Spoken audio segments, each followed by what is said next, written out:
इमाम हुसैन किन हालात से गुजरे हैं और कितने दर्द का सामना किया है। करबला की बात तो मैं बाद में करूंगा, सिर्फ मदीने से जुदाई का मामला देख लीजिए कि जब इमाम हुसैन मदीने को छोड़ रहे थे, मदीना उनसे छूट रहा था, तो कितना दर्द हुआ होगा उन्हें कि आज अगर कोई हाजी हज करने के लिए जाता है, मदीने में मुश्किल से 8 से 10 दिन रहता है, लेकिन जैसे उसके कानों में ये आवाज आती है कि अब तुम्हें लौटना है, मदीने को छोड़ना है। हाजी का वहां मकान नहीं है, हाजी के वहां रिश्तेदार नहीं है, वहां पर उसके कोई भी मालो दौलत नहीं है। 8 या 10 दिन वो मदीने में रहा है, लेकिन जब छोड़ने की आवाज कानों में आती है, हाजी बेचैनो बेकरार हो जाता है और कहता है मेरे पाक परवरदिगारे आलम, मैं सारी कायनात के पालनहार, इसी गुम्बदे खजरा को देखने के लिए मैं रातों रात दुआएं किया करता था। इसी मदीने में आने के लिए मैं हर वक्त यही कहता था, दिखा दे या इलाही वो मदीना कैसी बस्ती है जहां पर रात दिन मौला तेरी रहमत बरसती है।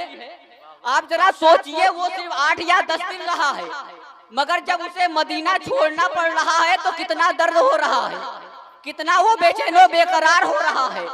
कह रहा है सारी कायनात के पालनहार, मैंने अपना सब कुछ कुर्बान कर दिया इस मदीने में आने के लिए, आज मुझे मदीना छोड़ना पड़ रहा है।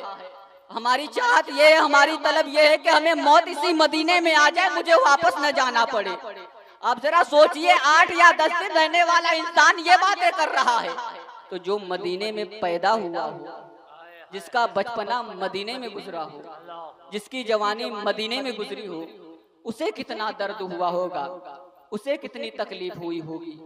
हुसैन से वो मदीना छूट रहा है जिसके बारे में सैयदी सरकारे आला हजरत कहते हैं कि मदीने के खित्ते खुदा तुझको रखे, गरीबों फकीरों के ठहराने वाले। हुसैन से वो मदीना छूट रहा है जिसके बारे में अल्लामा हसन कहते हैं, अजब रंग पर है बहारे मदीना के सब जन्नतें हैं निसारे मदीना। हुसैन से वो मदीना छूट रहा है जिसके बारे में सैयदी सरकारे ताजुशरिया कहते हैं कि दागे फुरकते तैबा कल्ब मुजमहिल जाता, काश गुम्बदे खजरा देखने को मिल जाता। अरे मेरे हुसैन से वो मदीना छूट रहा है जिसके बारे में किसी शायर ने क्या ही खूब कहा है कि बुला लो फिर मुझे ऐ शाहे बहरोबर मदीने में, मैं फिर रोता हुआ आऊं तेरे दर पर मदीने में। हुसैन से वो मदीना छूट रहा है जहां जाने के लिए हर कोई बेचैनो बेकरार होता है, जहां जाकर हर किसी को आराम और राहत मिलता है कि जहां आराम जिस बीमार को सारे जमाने से उठा ले जाए थोड़ी सी खाक वो उनके आस्ताने से। कि अगर कोई बेचैनो बेकरार है, अगर कोई मरीज है, अगर उसका इलाज नहीं हो पा रहा है, नबी की बारगाह में चला जाए, उनके रोजे की जियारत कर ले, उनके बारगाह में अपने दुखड़ों को सुनाए, अपनी मुसीबतों को सुनाए, तो उसकी परेशानी दूर हो जाती है, उसे आराम और राहत मिलती है। बेचैन इंसान मदीने में जाता है करार पाने के लिए, मरीज इंसान जाता है मदीने में शिफा पाने के लिए, मुर्दा इंसान जाता है मदीने में नई जिंदगी पाने के लिए। हुसैन से वो मदीना छूट रहा है जिसके बारे में शायर करता है, तड़प रहा है मेरा दिल, जल रहा है मेरा सीना, मुझे दवा वही मिलेगी, मुझे ले चलो मदीना। हुसैन से वो मदीना छूट रहा है। आप जरा तसव्वुर तो कीजिए कि शायर कहता है कि हर वक्त तसव्वुर में मदीने की गली हो और रोते हुए तैबा को बारात चली हो। हुसैन से वो मदीना छूट रहा है।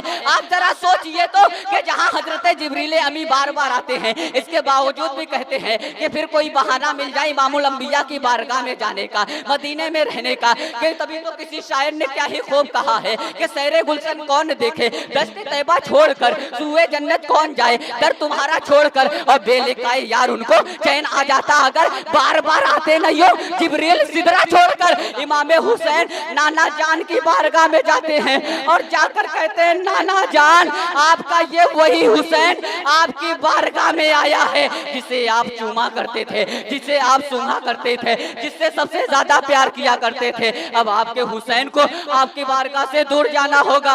नाना जान ये बेकरारी तो मुझसे सही नहीं जा रही है, मगर करूं तो क्या करूं, मुझे काबे की अजमत को बचाना है, इस्लाम का परचम बुलंद करना है। इमाम हुसैन कहते हैं नाना जान मुझे मदीना छोड़ना पड़ रहा है। नाना नाना जान की बारगाह में सलामी देकर वो जाते हैं अपने अम्मी जान की बारगाह में। अम्मी जान, आपको मालूम है आपके हुसैन को मदीना छोड़ना पड़ रहा है। जो हुसैन मदीने में पैदा हुआ, जो हुसैन मदीने में जिसका बचपना गुजरा, जिस हुसैन की जवानी मदीने में गुजरी, उस हुसैन को मदीना छोड़ना पड़ रहा है। भाई हसन के पास जाते हैं, भाई हसन तुम्हारे हुसैन को मदीना छोड़ना पड़ रहा है। अरे जरा सोचो तो, मदीने की जुदाई कयामत से कम नहीं है। करबला की बात तो बाद में है, पहले मदीने की जुदाई में कितना दर्द होता है, कितनी तकलीफ होती है कि एक आशिक़े नबी के रोजे पर जाता है और इस तरह उसका दिल लगता है। चंद ही दिन गुजरे थे, इस तरह उसका दिल लगता है कि उसका वीजा एक्सपायर हो जाता है। इसके बावजूद भी वो मदीने में रहता है। जब कई दिनों के बाद या कई महीनों के बाद खबर लगती है कोई अवैध तरीके से मदीने में रह रहा है, वहाँ के हुक्मरान उसे गिरफ्तार करने के लिए भेज देते हैं लोगों को। जब उसे गिरफ्तार किया जाता है, वो मुड़ मुड़ के गुम्बदे खजरा की तरफ देखता है, कहता इमामुल अंबिया, आपसे दूर रहकर मैं नहीं रह पाऊंगा। मेरी जिंदगी आपके दयार से जुड़ी हुई है, मेरी जिंदगी आपके मदीने से जुड़ी हुई है। वो मदीना हुसैन से छूट रहा है, अब मदीने से वो दूर जा रहे हैं। उनके साथ उनके बेटे अली अकबर भी हैं, अली असगर भी है, कासिम भी है, सकीना भी है और जैनब भी है। वो मदीना उनसे छूट रहा है। जब मदीना छूट रहा था, वो पलट पलट के देख रहे थे इमामुल अंबिया के गुम्बद की तरफ, वो पलट कर देख रहे थे मदीने की तरफ। जैनब कहती है, हुसैन क्या देख रहे हो? अरे मैं नबी के गुम्बद को देख रहा हूँ, मैं नबी के मदीने को देख रहा हूँ। शहरे रसूले पाक का जीना उदास है, करबल चले हुसैन मदीना उदास है। अब बानों ने शह से अर्ज की, नाना जान दुहाई है, दूर जा रहा है दर से नवासा उदास है।